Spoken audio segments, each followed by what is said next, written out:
Hey, thanks. I'm great. How are you guys doing today? Good. Good, thank you. Great. Thank you. Thank you so much for taking the time. I'm thrilled to talk to you today, Angela and Leah. You play Jessica and Anna, respectively, in A House on the Bayou, coming from Blumhouse. I want to start with, I want to ask you, my dad went out of his way to install a deep-seated fear of zombies in me when I was growing up. So I'd like to know, what are you guys scared of? What keeps you up at night? It's different now. I'm scared of someone like breaking into my room and kidnapping me, or I'm scared of the dark. Probably one of those things.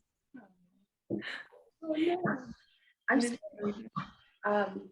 My friend has a different perception on ghosts, and I like his point of view. He makes these cute ghosts. They're not scary. I used to think ghosts are scary, but not the ones that he makes. When I was a kid, I used to be scared of RoboCop because he was really, I don't know if you guys have seen the movies from back in the day. Man, that's some scary stuff. I used to have nightmares.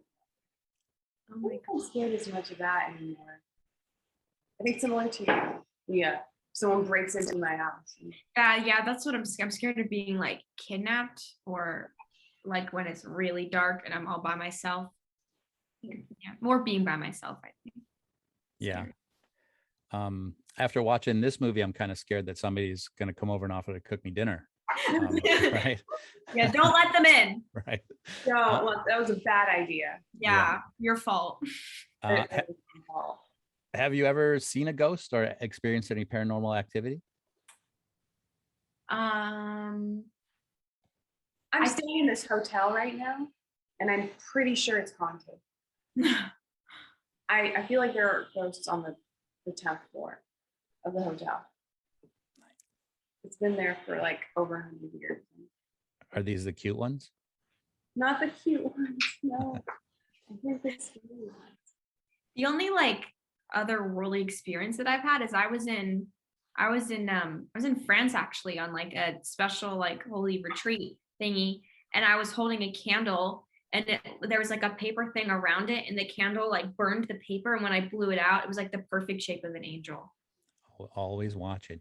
So working for Blumhouse, they like to knock these movies out pretty quick. I don't want to say quick and dirty, but they do. It was only a 3-week shoot. Is that right?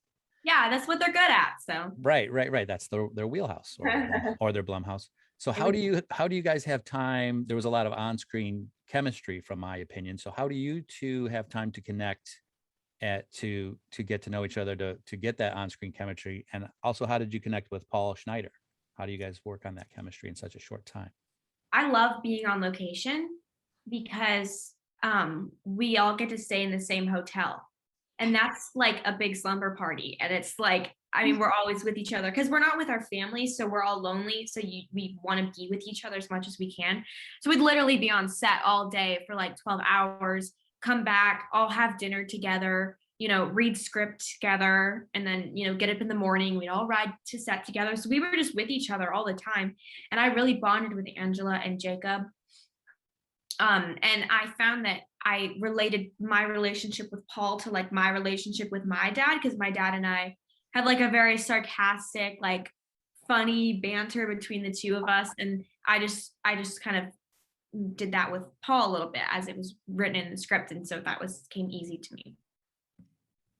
I love that we were in this kind of intense 3 weeks, because we spent almost every waking hour together, like 24 hours, aside from like the 5 hours we would sleep.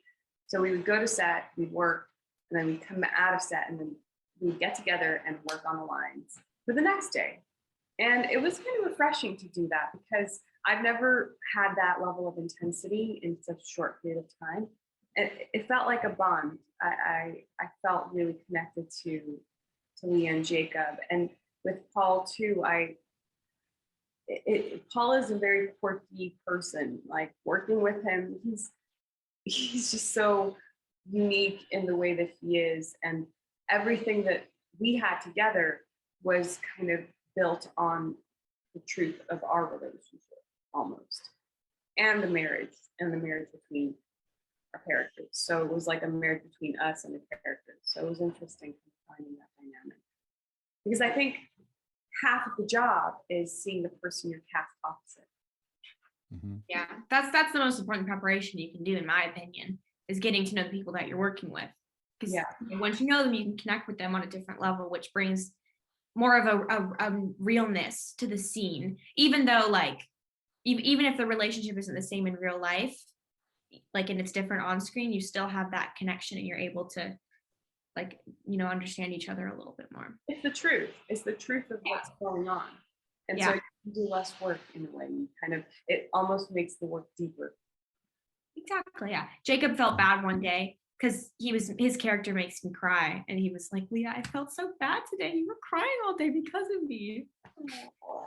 So Jacob plays Isaac, right? He's not really that creepy in real life. No, he's a sweetheart. He's like my best friend. He was like so sweet. We bonded really, really quickly, and he cared, a lot about me. And I was there with my mom, and I actually brought my bunny also to the hotel. And Coconut. We hung out a lot. There was one night there was a tornado, and it was like 1:00 in the morning, and he's like knocking on the door. We had no idea what was going on. He's like, "Get in the bathroom," and we opened the window, and there's like a literal funnel cloud outside. And we were like, "Oh my gosh." He was so sweet. I love working with him. He's got such a good heart, and nothing like his character. Yeah, really, so different. I applauded him every day, but he did such a good job. He really seemed creepy on the house screen. that you shot in, right? Yeah, it was this like beautiful, massive house, and it had this like really eerie like vibe to it. It was the perfect location to shoot this movie, honestly. Like it like the trees and the bayou, and there was like real, is it crocodiles or alligators that were back there? I don't know. I always think they're the same. I know.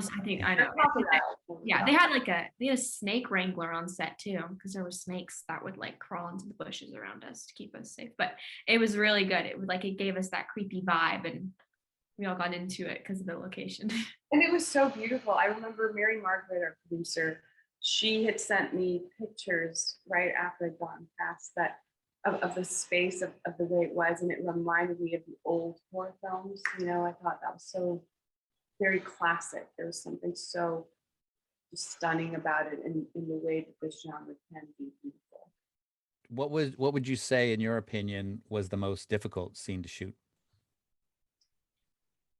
One of the most difficult days for me were the scenes that we shot in the living room when it's like we're all in the scene. It's a very like emotional period of the movie.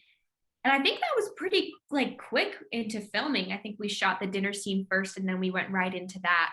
So we kind of just jumped in. It was kind of nice though, because I feel like I got a lot of the emotional stuff over with pretty quickly, which is good. You just kind of got to get into it and get over it. It was just a really long, exhausting day for me, because we just you work on a scene all day long, and it's kind of staying in that all day. It's just a really exhausting like thing. I think for me, towards the end of the movie, when I get to shoot Jacob's character, that was intense. That was, and it was funny. That night there was another hurricane coming. Yeah, there was a hurricane. I had to break that scene to another day because the hurricane was coming and it wasn't safe. And I have to say, like, our producers were so conscientious and thoughtful, and they were like, "We're not risking the crew. We're not risking anybody. Everyone's going home." The first AD, and I have to say, like, working on this, I love the crew so much. Such good people involved, and the entire set was just full of love and heart and just talent. And so for me, going to set every day was such a like, good morning, I'm so happy to be with you all. And I think we knew everybody. Yeah, so that night particularly, it was intense. Like, that was an intense scene, and we got it eventually. And a tornado and a hurricane. Was it planned as a 2-week shoot and it got stretched out to a 3-week shoot? No, it was originally 18 days. And I think that they just added on. Well, no, I don't think they added another day. I think they just went into overtime one day and worked like more into the night to get, because they got all of our coverage and then they didn't turn around on Jacob before the hurricane came. So when they just had to do Jacob's coverage on another night, and we actually lost the location too, so we had to go to a different location. Yeah. And it looked really perfect though. You couldn't even tell a difference, but Yeah, it did. And I think that they knew exactly how to organize it where we knew our day. We didn't have to extend them every day. Smart. This very tense, very dark movie, in my opinion.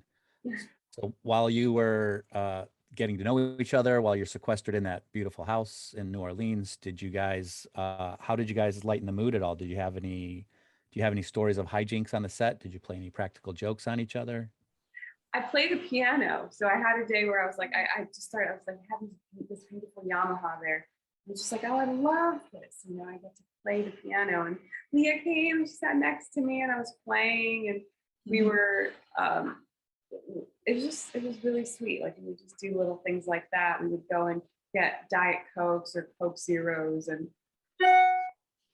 yeah, the owners of the house were so sweet. They were like, no, play the piano. No one ever plays the piano. Oh no. So like eerie. It was like eerie looking because me and Angela were Angela was covered in blood.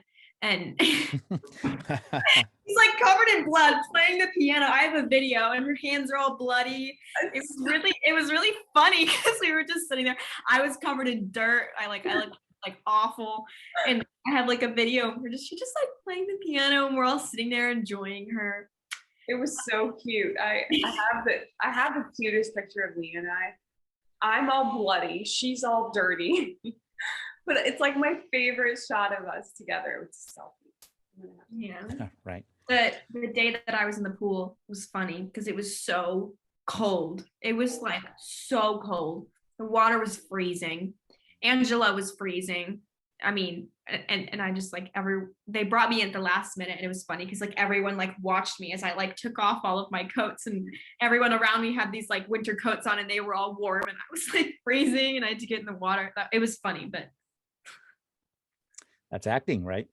yeah, I mean, pretending not to be cold is like really challenging. I've had to do it many times. Do you think this movie will make folks consider their own relationship and pay attention to their own relationships because maybe the devil might be watching them? Ooh. Interesting. I feel like, tell us, Leah, what do you think? I feel like there's always those moments in life where you kind of feel like guilty all of a sudden, like, you know, because sometimes when you do something wrong, you're like, you make yourself think that it's justified, but then there's those moments where you kind of like admit to yourself, this was wrong and I should be doing that. So I wonder, that is interesting to say. People will watch the movie and be like, yeah, maybe there's some things that I should be accountable to myself for. Mm-hmm. Yeah, I mean, I don't look at life so much in that way, but I think that there's goodness in life, and then there is a different lower vibration, which isn't good, which is bad, which is evil. And so I think the movie very interestingly explores that reality. And for me, I don't go to church. I don't practice going to church, but I grew up going to church.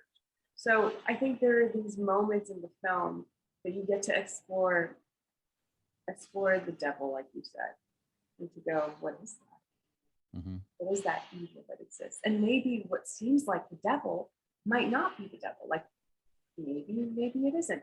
I'm not going to say anything to him in the movie. So, but at the end of it, good lessons are learned. So maybe things happen. Let's see. Let me try to bring this plane in for a landing real quick. When I was a kid, I used to have to get up early to beat my brother to the couch so I could get my favorite spot in front of the TV to watch my Saturday morning cartoons. But I'd have to get up even earlier before my parents to run into the kitchen and pour myself a big bowl of sugary goodness. So Angela and Leah, I'd like to know, what was your favorite bowl of Saturday morning cereal and what cartoons did you watch? Oh my gosh. I barely eat cereal. I usually just drink coffee in the morning. But this weekend, I had a lot of sugar this weekend, and I had Cinnamon Toast Crunch is like the best cereal ever. Just saying. I'm actually not supposed to have milk either, so cereal's usually out for me. But Cinnamon Toast Crunch is the best cereal. Cartoons. I think I watched Blue's Clues when I was little. Dinosaur Train. That was. Oh yeah. I know the entire theme song. Memorized it. So I love cereal. I can eat it every day. And I know. I love sugar. I love Cinnamon Toast Crunch. Yes, good choice. I love Rice Krispies treats. Like there was one that was like the Rice Krispies treat. I love Frosted Flakes, but I'm kind of over that right now. A little more grown up. I'm an adult now. I eat Captain Crunch. Oh yes, a much more mature palate. Captain Crunch. And you know what, Leah? Instead of regular milk, I take almond milk. See, I've tried like substitutes in cereal, and it's just not as good. Can't do it. Probably the best one is Khalifa. Is this an ad for Khalifa? Maybe not. But Khalifa has great almond milk.